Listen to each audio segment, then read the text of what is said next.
we're going to discuss sluice modifications. And this is a 3-section sluice. Things maybe 10, 15 years old. I made little modifications, tweaks, and whatever over time. The idea is that it would pack into itself. Everything goes into one bag, and it's on little wheels, and I can trolley it around. Modification number 1. You notice it's got feet. Okay?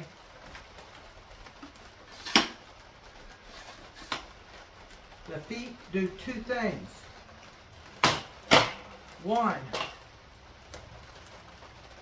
it allows me to make minor adjustments up and down. I can scrape any large rocks away. I'm not trying to balance stuff or any of that. And it stays flush and flat. I can make slight adjustments left and right, lengthwise, whatever.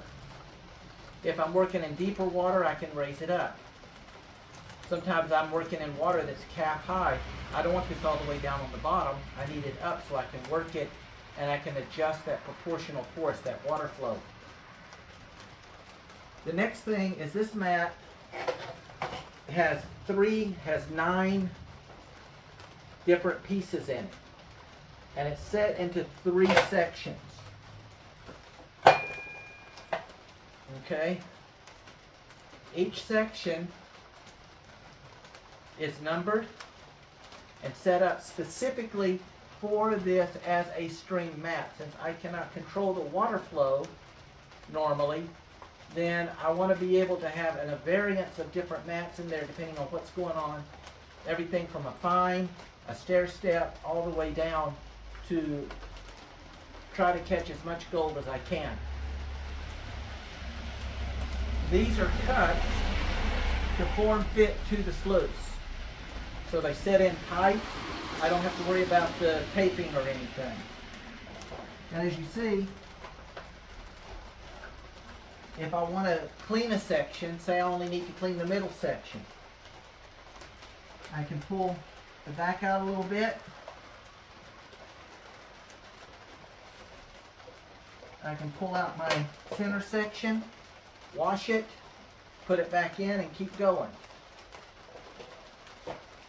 So a sectional matting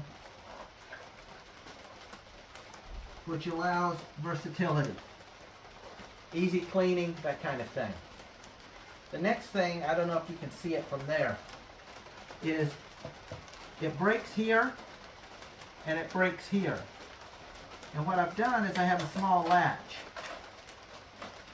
This holds the side walls together so they're even, nice and tight. And then to pull it together, I have a little flip switch. I'll show you this close up when I'm done here. And so it holds this section to this section, and the same goes for this section to this section. Alright, that's modification number 2. Another thing that the legs can be used for. You know how sometimes you've got to bank up stones and so on to get more water flow? Well, I bought me, these are workout bags. They're zips. They zip open and close. So you can take these empty with you, fill it with gravel or sand, and then I can place it over my leg.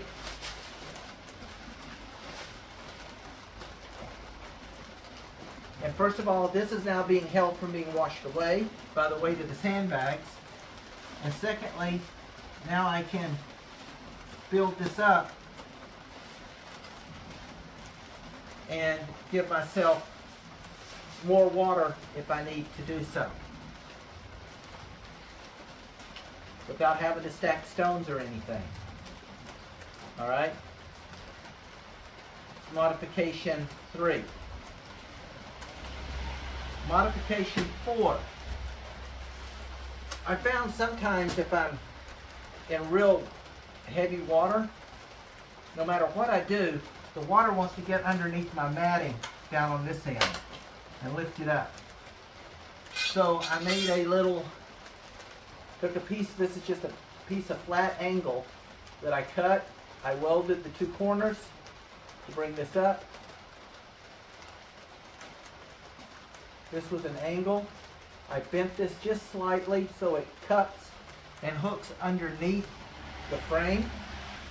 And all I have to do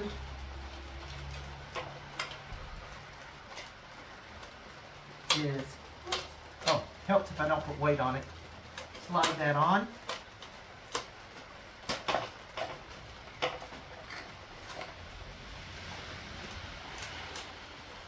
Tighten it. And now I've got an even water flow coming over here, over my sluice, and it's not lifting my mats up. Plain and simple, really easy. Now, last modification. What if, I've been at places where you have a nice banking, but it's a deep drop off for the water. I couldn't get my sluice in the water, it's just too deep to work. But on the bank I have no water flow. So what I did, and you'll remember this from the when we were talking about the hoses, I did this piece. Remember this piece?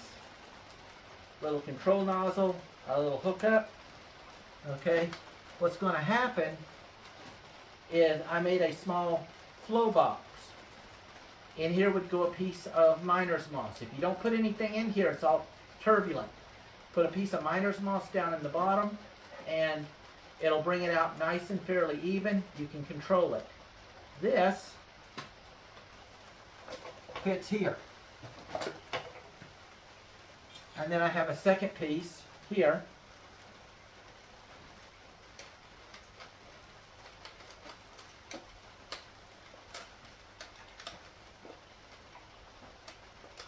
Come on. Be good to Daddy.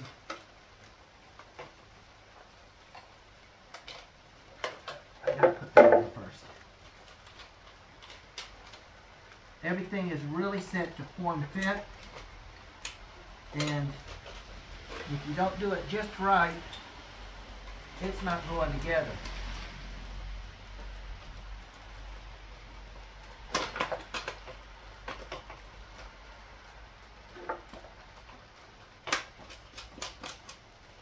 I like using wing nuts, and I peen the ends so the wing nut can't come off.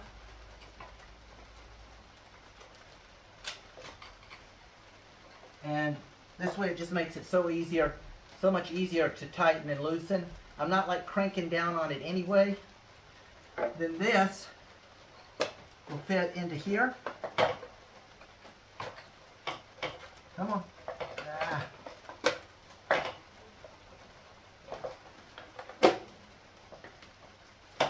And what that does is this closes the bottom off. I'm not getting any water back out this way. Now, again, I can use my legs on the shore, adjust everything the way that I need. Then, remember, on the hoses, I was talking about making everything interchangeable. I connect that up to my pump hose. This snaps onto there. And then I can use the knob here to adjust my water flow and my angle. I've got control of my proportional force again. That's the sluice. Whoops. It don't work unless you do that. Come on, there we go. I haven't used this in a while. This is mainly the sluice that I let my trainees use. Because technically, if I'm throwing classified material up here, this could be acting as a little mini highbanker. All right?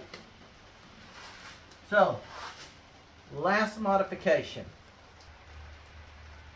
If I'm using this outside the water, and it's real sandy, as the water comes through here, it's not going back here. You might get a little bit, but depending on how fitting you make this, it comes down. When it hits and rolls off, you'll notice this happens with high bankers. You got the gravel and stuff coming off the front. You got your water flow and your waste material going off the end.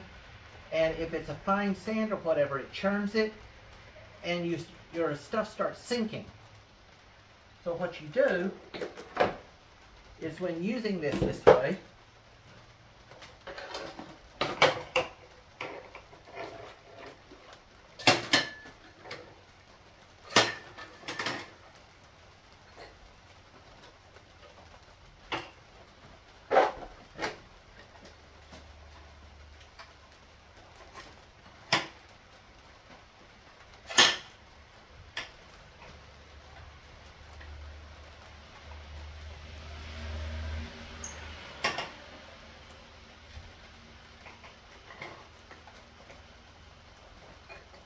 oh, there we go.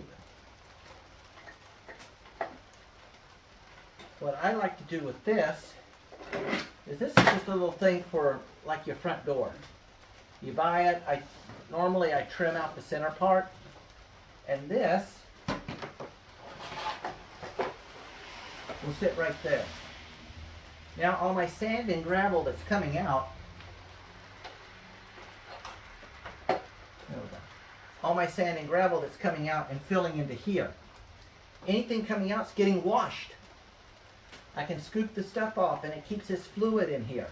It's not washing my legs out from underneath me, because it's hitting, then it's spreading out. And at the end of the day, I lift this up, and all the fines and stuff that are inside there, I can rinse that out and wash that and see how much, pick up any extra gold that I might have been missing. Alright? That's like €4. It's basically for the front door to put your shoes in. And I like the ones that they got the little bumps on the inside, little divots. And I'll trim that plastic out of there.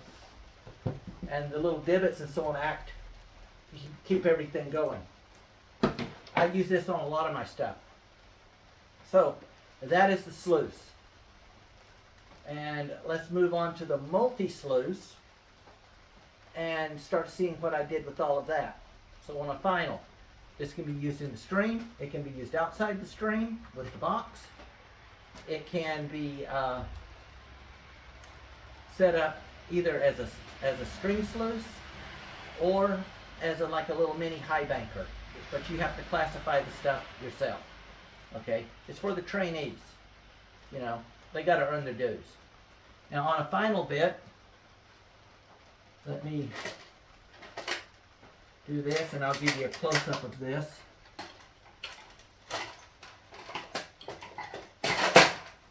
I have my mat cross over this section so I don't have as much leaking. So here, these have a slight divot in it. Okay? So when I do, if I loosen this, whoops, if I loosen this, it's got just enough little edge in it, see, that they'll slide, and I can angle that. And those are cut into here. It's just one side pivots. Alright?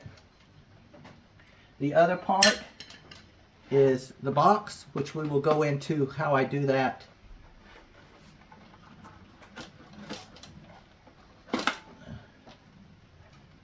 I'll show a little thing on how I make those. This is the backing to hold the box in place.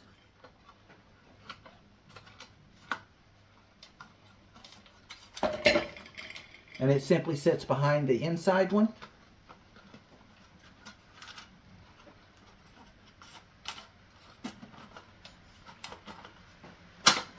It's nothing but just a strip with edges cut. Okay? The last piece is the piece that holds the bottom on.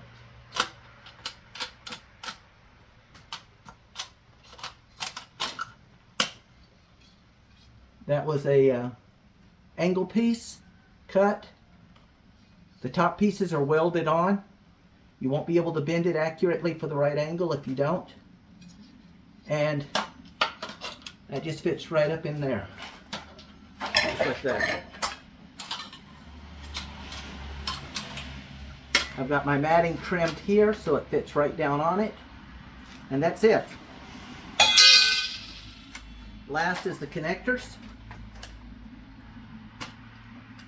This swings up, locks into this. That keeps this wall in one piece.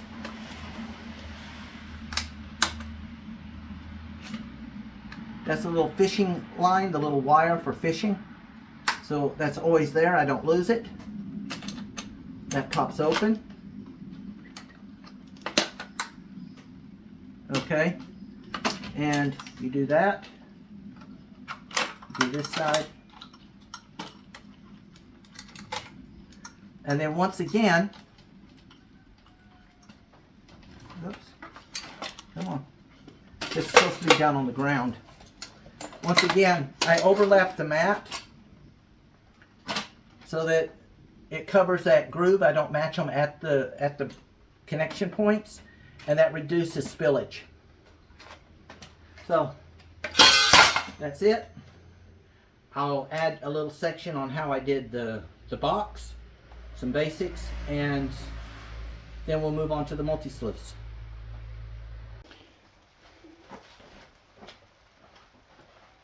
So once the sluice is packed up, everything fits right into this bag right here.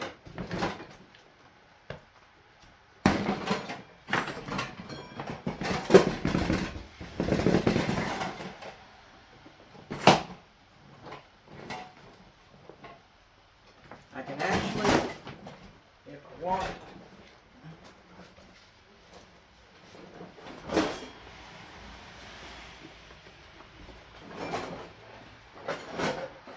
put my tie strip on, and I can ruck it in. So this is the sluice and the modifications that I have done, then the reasons why I found them so useful. Enjoy.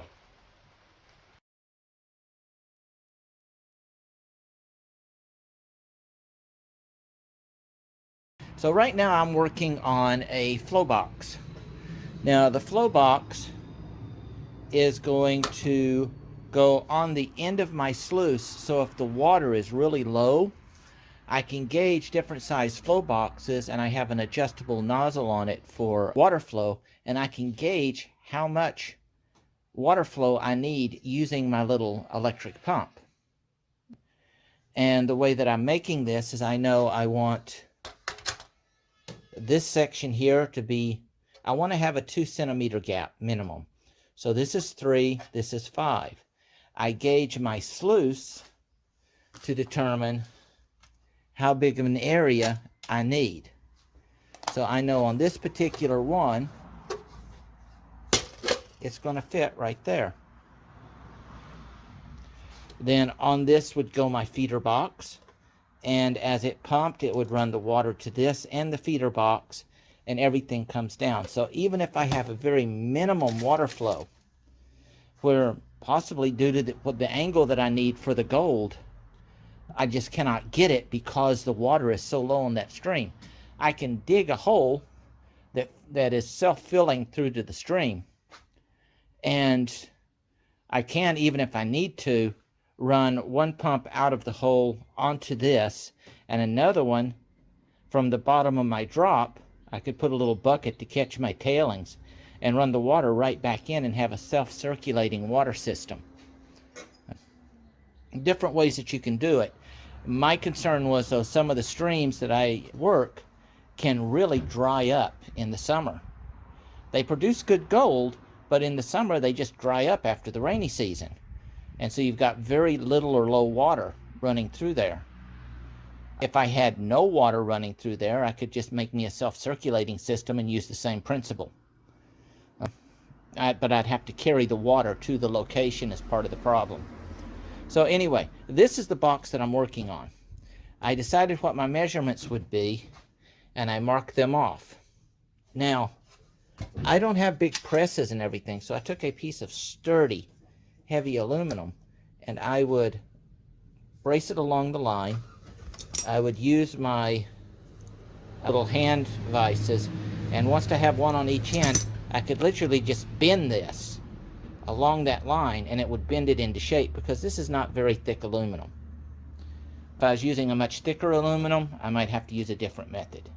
Again, this is also why I don't have the ability to weld aluminum here. And with everybody locked down, I cannot take it to my machinist to have him weld these lines. So what I did is I took some angle iron and I started on one end at half a point. You could start in the middle, it depends, it doesn't matter. I just happened to start on that end. And I cut channels into it so I could bend it. And this is one continual piece running all the way around. And then once I get it, this is my end piece, which would be my design from here. That slides in between them, and then as you see here, I'm now drilling and riveting the pieces in. You need a very sharp drill for this. Maybe a carbide drill would work a little bit better because they don't dull as quickly. So once this is done, what is it going to look like? Well, follow me and we shall walk over here to my testing facility. This is my high-grade testing facility. You will notice we have processors, we have eliminators, we have natural filters, we have hoses, we have I mean, this is, everything that you would possibly need to run a full-grade gold production facility. But what we wind up with is something that looks basically like this. I have coated the whole thing in a rubber silicone. The reason for that is when this sits in my sluice, I don't want the metal rubbing and cutting into my matting. I don't want it destroying the matting. This gives it a cushion. Secondly, because this stuff is not welded, it's hand riveted in here with pop rivets, I wanted to totally water seal it.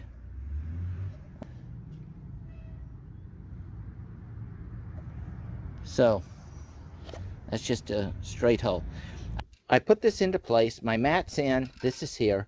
All I have to do is bring this down and slide it into place, and I need both hands to do that, so give me a second. Okay, so we have it in place. I put it in, so I can slide my mat holder here. I can put the mats in and adjust that accordingly. Right now it's a little off because there's no mat in there. This slides on. This then pops on. I'm going to, here now that I'm done with my basic testing, this is going to get replaced with a piece of, it'll be similar to something like this, so I can adjust the water flow as I need it for the angle, because this thing will crank out a lot of water. So we've got that. Now what we're going to do is I'm going to take my matting out just for a moment, because I want to show you something.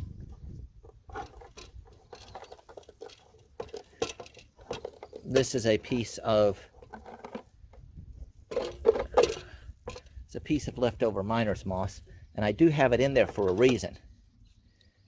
This is not perfectly level, but it will do the job. So what we're going to do is we are going to start the pump. This is a 1,100 gallon per hour pump.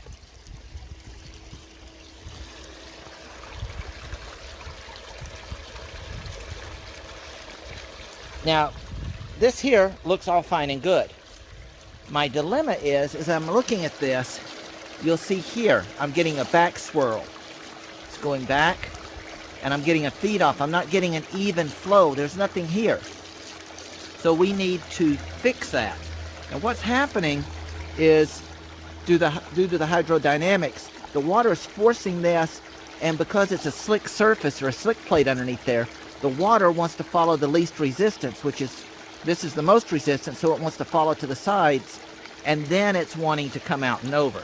So we need to fix that issue, and the way that we fix it is with a little 30x5 piece of scrap miner's moss. So let's turn this off. And again, this is what I mean by being able to tweak stuff to your needs, because anything that's manufactured is under one aspect, and it may not fit your needs. All right, there's many things I would like to have, but I have built them instead because of my disabilities. They do not fit my needs. So we're just going to put that down in there. All right, that's in. All we've done now, no other changes, is we simply put that piece of miner's moss in there. And so this is a prime example on tweaking. You will now notice I've got water flow here. I've got an even flow coming down. Once I put my knob on there and I can adjust that, I can make that totally smooth and raise it or lower the amount of water speed that I need. So what's happening is this is causing a swirl in here. My finer gold would then be dropping into my real small ribbing or riffles. Then the rest of it would be getting caught and pushed down on down the sluice. As you notice, that's a nice, fine, even flow. It's off to one side because this driveway is not even. I'm getting a little water feedback back there, and that's because I don't have the mats in. This is gauged if that would sit right on top of the mat, and it would prevent that from happening. So